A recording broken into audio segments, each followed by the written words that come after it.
perisai ini kan tidak terlihat. Bukan perisai kayak tamengnya Tigreal ya yang ada ya gitu bukan. Maksudnya jangan-jangan pengetahuan kita akan definisi pintu tuh hanya sampai di situ. Mungkin ketika sampai di akhirat nanti ada definisi pintu yang lainnya. Misal pintunya pakai barcode. Yang bertanya, Anda ada masalah apa?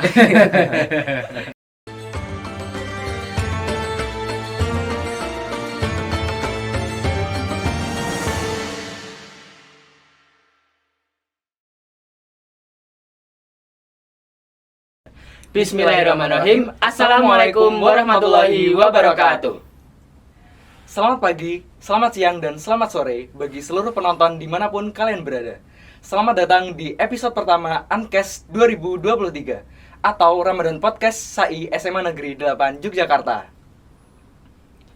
Jadi, tahu nggak sih teman-teman, Ramadan Podcast ini merupakan podcast pertama dari SAI di Layota, yang berarti episode ini menjadi episode pembuka dari episode-episode Ankes selanjutnya.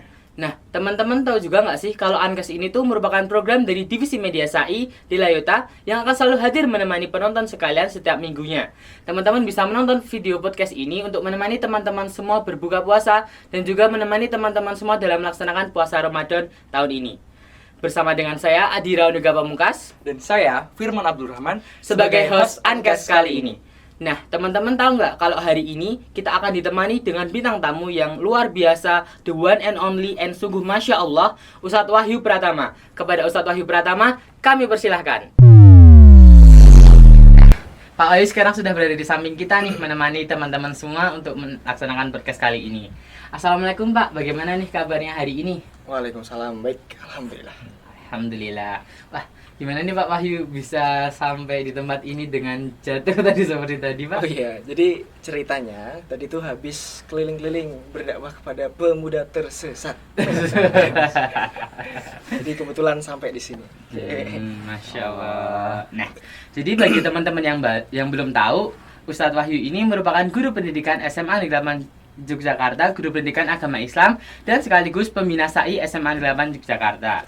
Nah, dengan bersama Ustadz Wahyu kali ini, kita akan berbincang hangat mengenai menyambut bulan yang sangat ditunggu-tunggu oleh umat muslim di seluruh dunia, bulan yang sangat suci, bulan yang sangat penuh dengan berkah, yaitu bulan Ramadan. Nah, Ustadz Wahyu, bagaimana sih yang membuat bulan Ramadan itu tuh begitu mulia dan begitu berkah hingga ditunggu-tunggu oleh umat muslim di seluruh dunia ini? Oke, baik. Bismillahirrahmanirrahim. Assalamualaikum warahmatullahi wabarakatuh. Waalaikumsalam warahmatullahi wabarakatuh. Bismillah, alhamdulillah, wassalatu wassalamu ala rasulillah, wala hawla wala quwata illa billah.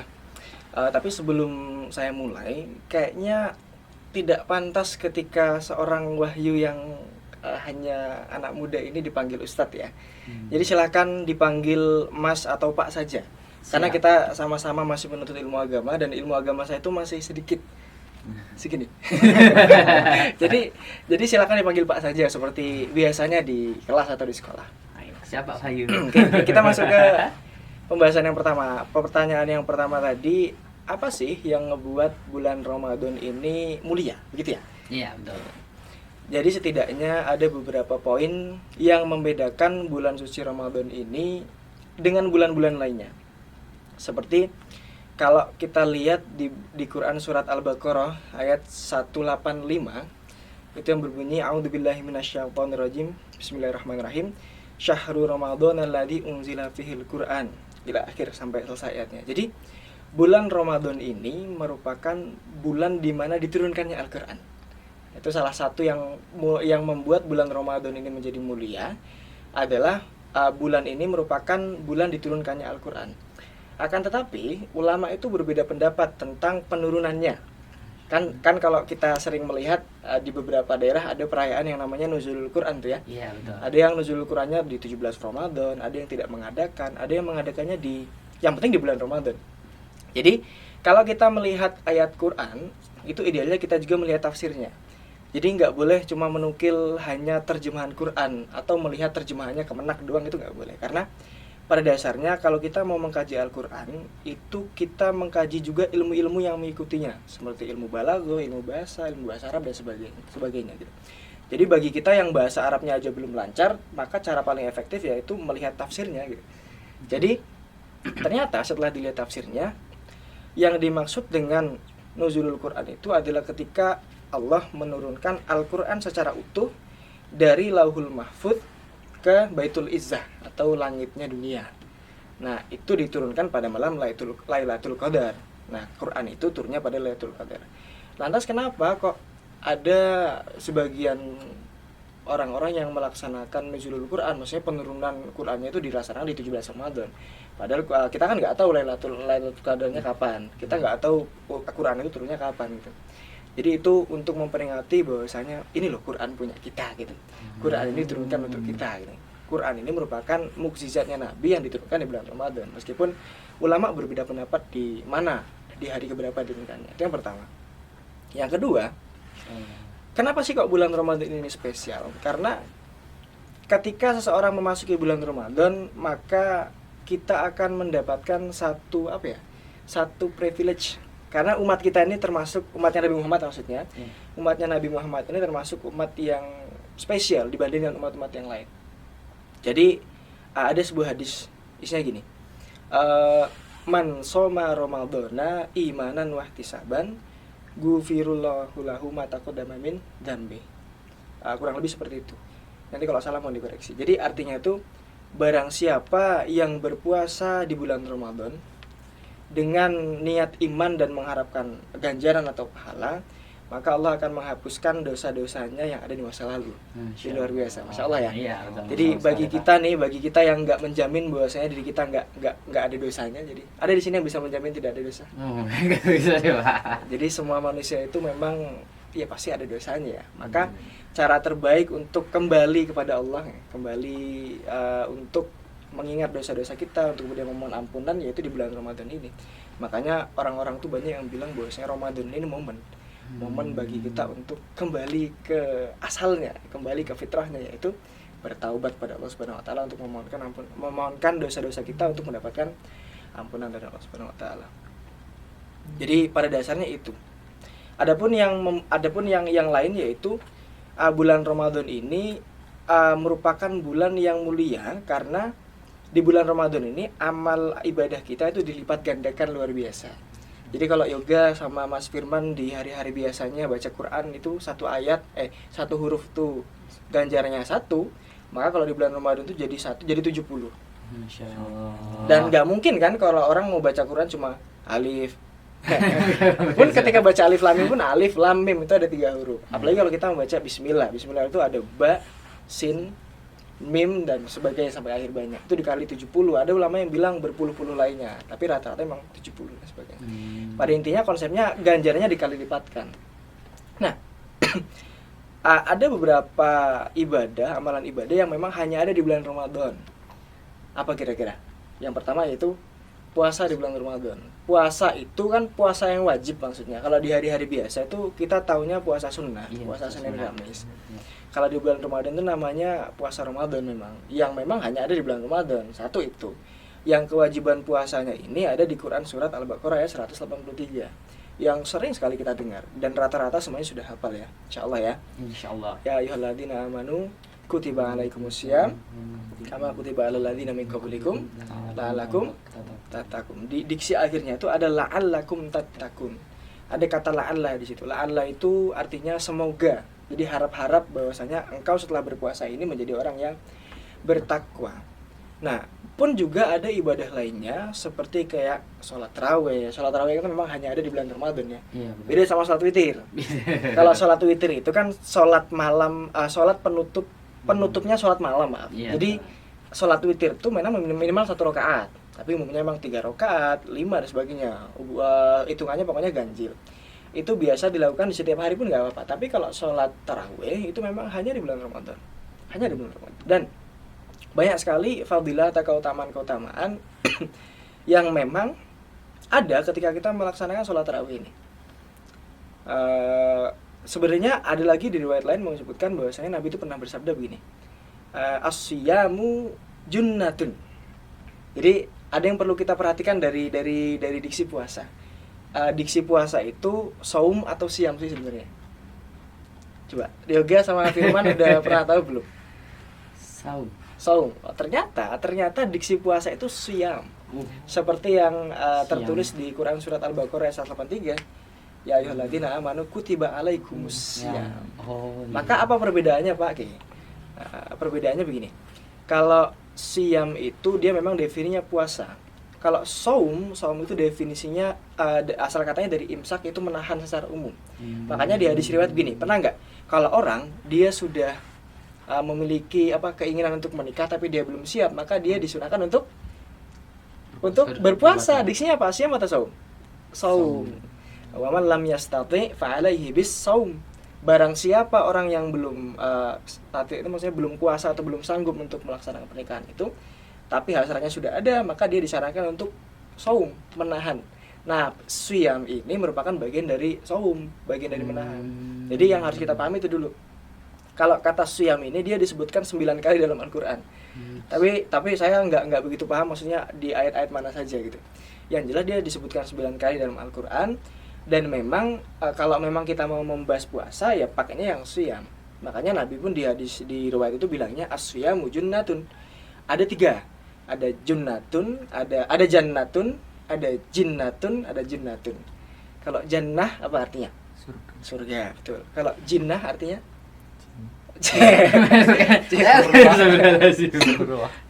Kalau jannah itu artinya surga. Kalau jinnah itu artinya ya jin.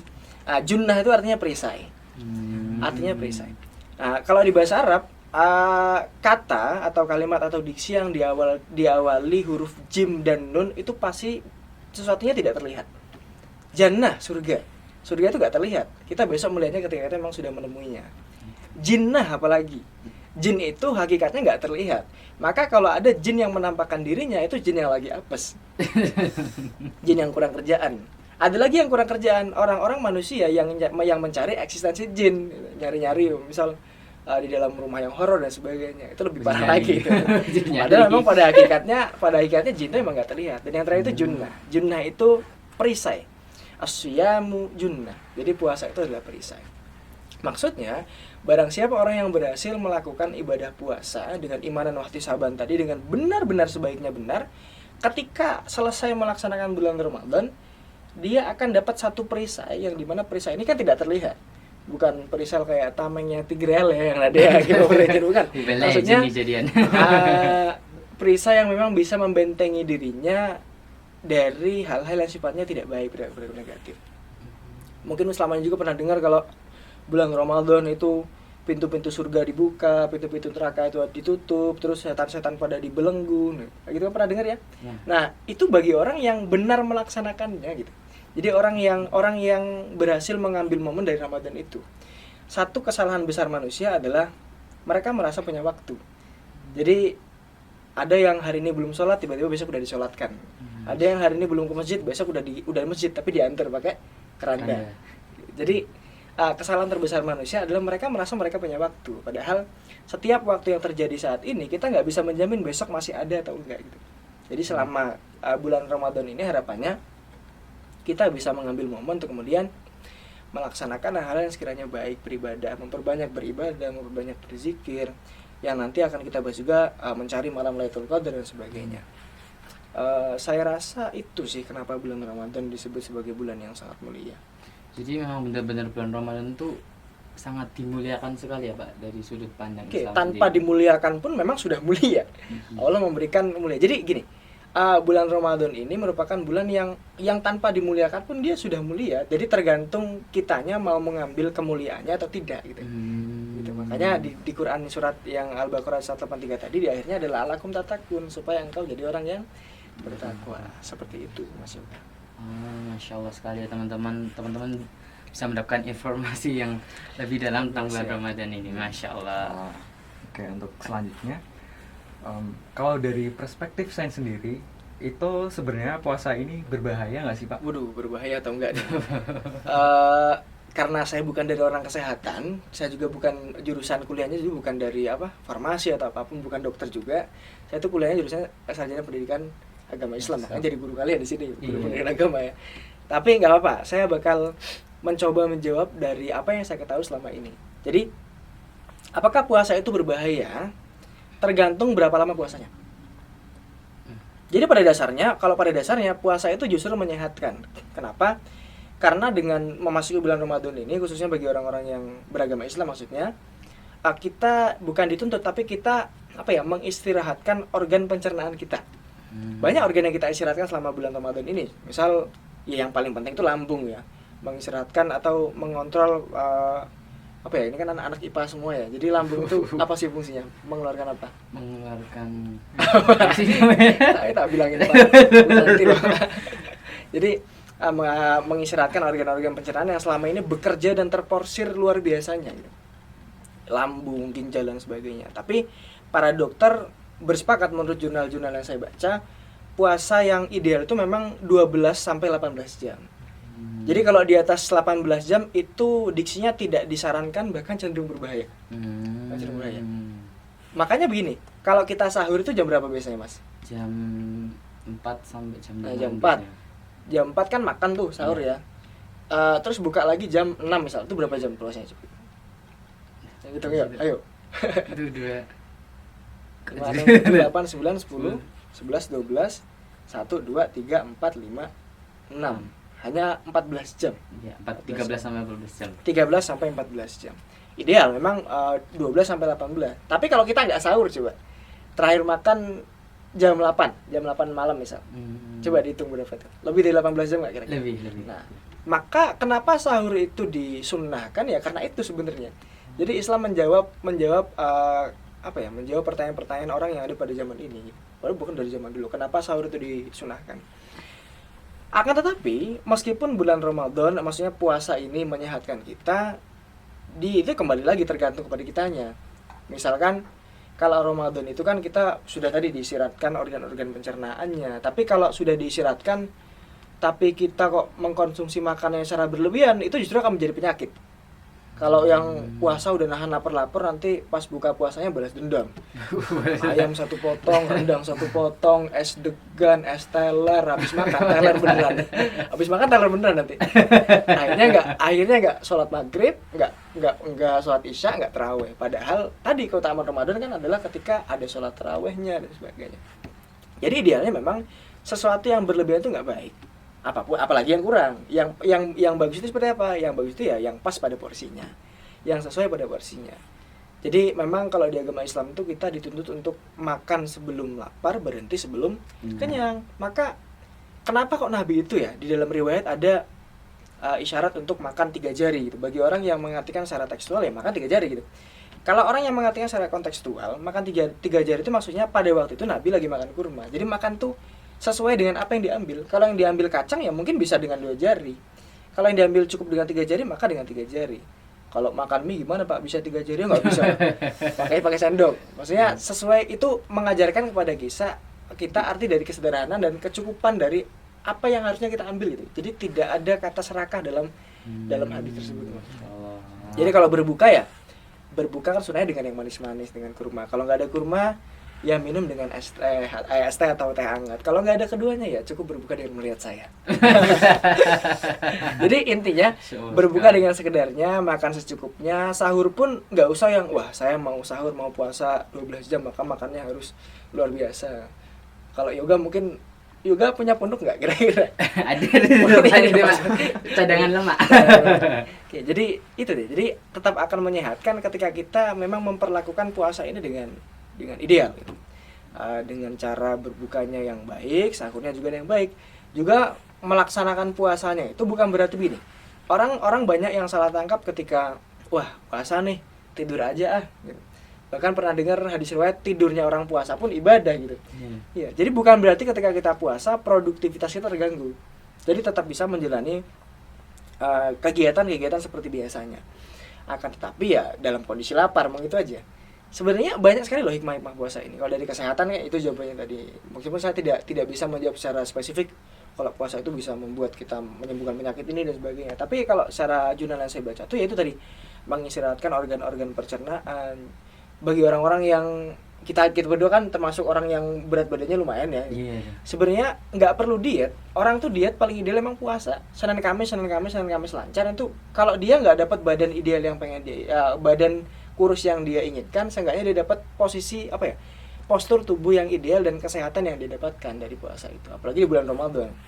Jadi memang puasa ini menyehatkan. Juga hikmah yang lain ya, kita merasakan gimana sih jadi orang yang memang bener-bener nggak punya makanan gitu. Kita lihat di pinggir jalan orang mau makan aja susah ya. Iya. Nah, sebenarnya hikmah puasa itu juga banyak lagi. Mungkin itu sih. Puasa itu menyehatkan, yang penting kita tahu kadar batas puasanya. 12 sampai 18 jam dan juga pola makan yang baik gitu aja. Masya Allah. Jadi mungkin teman-teman bisa manfaatkan momentum Ramadan ini dengan seideal mungkin, seoptimal mungkin ya.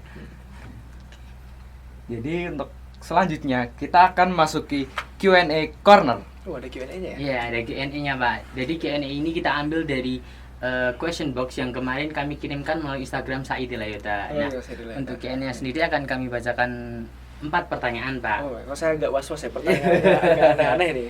Ya, pertanyaan. Jadi untuk pertanyaan ini sudah kami pilih yang paling menarik. Jadi yang pertama, bagaimana apabila kita memiliki utang puasa tapi kita lupa untuk melunasinya karena sudah lama? Oke. Udah itu pertanyaannya? Iya, untuk pertanyaan pertama.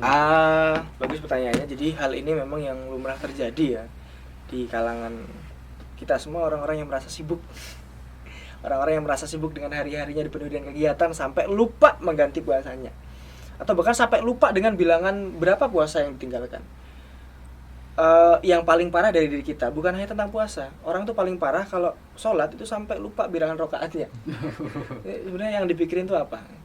Oke, kita bahas kembali ke topik yang puasa tadi. Kalau orang misal di Ramadan tahun lalu 3 hari misalnya, perempuan lah misal, haid 5 hari misal, 5 hari terus sampai di bulan Ramadan berikutnya dia belum membayarnya, maka dia tetap dibebankan untuk membayar hutang puasanya, akan tetapi dia ketambahan membayar fidyah.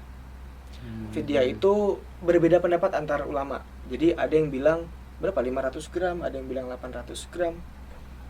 Pokoknya fidyah itu adalah satu harinya yang kita tinggalkan itu setara dengan satu piring makan nasi untuk orang yang membutuhkan atau orang yang kurang mampu, seperti itu. Jadi kalau kita idealnya meninggalkan untuk menggantinya dengan 1 hari puasa dengan 1 hari puasa juga. Kalau memang sudah lupa atau tidak sempat mengganti sampai ke Ramadan berikutnya, kita tetap mengganti, akan tetapi plus membayar fidyah. Seperti itu. Saya rasa itu jawabannya. Tapi bagi kita ya jangan sampai lupa ya, maksudnya ini kan ya jangan sampai lupa apalagi sampai lupa berapa jumlah yang ditinggalkan. Tapi kalau emang nggak ada yang ditinggalkan, nggak usah overthinkingan ya. Ini Gen Z nih, pemuda-pemuda tersesat nih sering ada utang puasa nggak ya? Jadi ada kadang fikih punya gini, al yakinu la yuzalu bisyak. Jadi keyakinan itu tidak bisa dihilangkan dengan keraguan-raguan. Jadi kalau kamu yakin kamu nggak ada utang puasa, ya udah nggak usah ngira-ngira saya utangnya berapa gitu. Jadi benar-benar nggak ada, ya udah aman nyaman nih, nggak usah overthinkingan. Tapi kalau emang utangnya 2 ya dibayar 2 gitu. Masya Allah. Lanjut ke pertanyaan selanjutnya, Pak. Oke, pertanyaan kedua ya. Pak, izin bertanya. Oke. Ini ada yang izin bertanya, Pak. Siap, disingkat. Pintu surga itu didorong atau ditarik sih, Pak? Ini ada yang bertanya sih. Masya Allah sekali nih yang bertanya, teman-teman.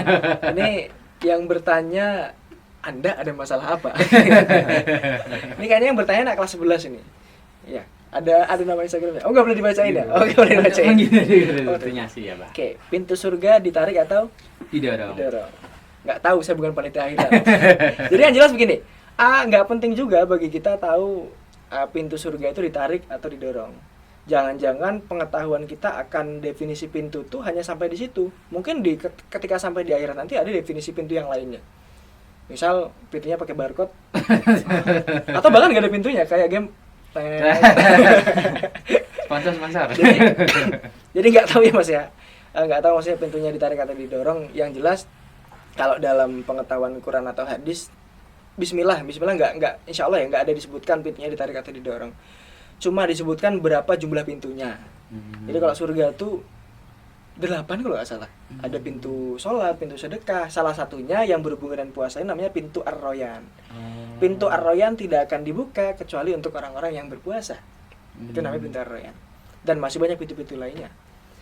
hanya disebutkan jumlah dan ciri-cirinya, enggak disebutkan pintunya ditarik atau didorong. Jadi mohon maaf saya tidak bisa menjawab ya. Jadi cukup diketahui bahwa pintunya ada 8 itu aja. Oh, berarti dari surga itu ada 8 pintu yang bisa dimasuki umat Ya, muslim. dan itu spesifikasinya masing-masing. Yang pintu sholat, pintu sedekah dan sebagainya. Masya Allah. Oke, untuk pertanyaan selanjutnya, Yang ketiga, Iya. Pak, apa hukumnya teman kita ada yang PDKT atau pacaran? Nah, C. kita tuh harus berbuat apa? Wah, ini pertanyaan bagus ya. Sebenarnya pertanyaan yang sesuai dengan zamannya ya, karena yang nonton podcast ini kan rata-rata anak-anak muda. Kalau ada teman kita yang pacaran, terus kita harus apa? Ya, kita harus berdakwah. Berdakwah itu kan mengajak untuk pada kebaikan. Maka dakwah itu kan hukumnya ada yang bilang fardu ain, ada yang bilang fardu kifayah.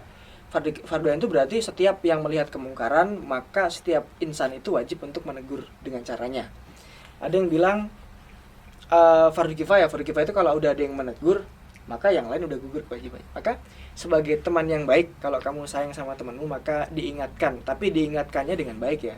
Kalau memberikan saran atau memberikan sebuah teguran tuh idealnya memang 4 mata. Jadi kalau menasihatinya di depan umum itu bukan menasihati tapi mempermalukan. Jadi kalau bisa ya dakwahnya dengan cara yang santun, dengan cara yang damai. Tapi jangan jadi orang ketiga, karena orang ketiga itu setan. Oke, lanjut pertanyaan keempat mungkin. Nah, pertanyaan keempat, SHI pas Ramadan itu bakal buat event apa aja sih, Pak? Nah, kalau ini yang berhak menjawab ya the one and only Al Ustaz. Ketuanya saya. Silakan dijawab, Mas. Nah, izin menjawab terlebih dahulu Pak. Silakan. Jadi saya menjawab, saya jadi bingung ini Pak. Jadi bagi teman-teman yang belum tahu, saya itu adalah Kerohanian Islam SMA 8 Jakarta. Nah, di SAI ini tuh ada program Ramadan, di mana program Ramadan itu ada beberapa rangkaian acara seperti halnya Ankes ini. Podcast ini juga merupakan salah satu dari program Ramadan. Jadi teman-teman bisa tonton terus podcast ini untuk menemani teman-teman Ramadan. Nah, selanjutnya juga ada serasi, di mana serasi itu nanti teman-teman bisa menyumbangkan sedekah dari rezeki teman-teman semua untuk memberikan dari takjil kepada teman-teman yang lebih membutuhkan. Nanti akan kami berikan dalam bentuk makanan untuk teman-teman di luar sana yang membutuhkan untuk berbuka puasa. Jadi bagi teman-teman yang ingin menyedekahkan rezekinya, nanti akan ada informasi lebih dalam. Nah, selanjutnya ada pesantren kilat atau kami buat program menjadi MSC, Muslim Student Class. Jadi nanti di sini klub kelas Pak. Oh, kelas. Ya. Jadi di MSC ini nanti teman-teman akan dijadikan kelas untuk pesantren kilat. Jadi dari siang sampai sore. Jadi nanti ada beberapa materi, dan di MSC ini kami tekankan kepada Al-Qur'an karena tema yang kami berikan pada kali ini adalah mengarungi samudra Al-Qur'an. Berarti enggak nginep ya? Enggak, Pak. Oh, pagi sampai sore. Ya, karena ada beberapa Kendala. Bukan kendala sih, beberapa peraturan yang memang harus sesuai dengan keadaan, Pak. Selanjutnya yang terakhir ada kajian Akbar Ramadan. Kajian Akbar Ramadan ini kajian besar di Ramadan. Jadi nanti di akhir kegiatan, akhir rangkaian acara ada kajian besar Ramadan sebagai bukan penutup sih, sebagai kayak salah satu rangkaian akhir dari Ramadan. Jadi kalau penutup nggak mungkin ya. Semoga kita tahun-tahun berikutnya masih bisa bertemu dengan Ramadan. Insyaallah. Nah, yang terakhir ada akasi, tapi untuk akasi ini nanti ada kegiatan mengajar di TPA dari pengurus SAI sendiri. Itu aja sih untuk program SAI Ramadan. Untuk lebih lanjut nanti teman-teman bisa cek di SAI Delayota, program Instagram program Ramadan @SAI-Delayota. Jangan lupa di-follow ya teman-teman. Oke. Nah, sepertinya untuk pertanyaan itu saja sih Pak. Ya nggih Pak, kami pertanyaannya yang kami sampaikan 4 ini saja. Nanti untuk pertanyaan-pertanyaan teman-teman yang lainnya nanti teman-teman masih bisa dilanjutkan di episode selanjutnya. Jadi pantengin terus podcast SAI Delayota ini, karena di podcast SAI ini nanti teman-teman insya Allah akan dapatkan banyak manfaatnya ya. Amin, insya Allah ya. Ya, kami juga mengucapkan terima kasih banyak kepada Pak Wahyu karena telah memberikan materi pertama kali pada hari ini sebagai pembuka. Jadi teman-teman tunggu untuk podcast keduanya, karena nanti juga akan bersama dengan Pak Wahyu. Oke, masih dengan saya. Iya, masih dengan Pak Wahyu. Kami ucapkan terima kasih kepada teman-teman semua yang telah menonton. Jangan lupa follow, subscribe, dan juga share kepada teman-teman semuanya. Kurang lebih akhir kata dari kami. Kami ucapkan terima kasih sekali lagi kepada teman-teman. Assalamualaikum warahmatullahi wabarakatuh.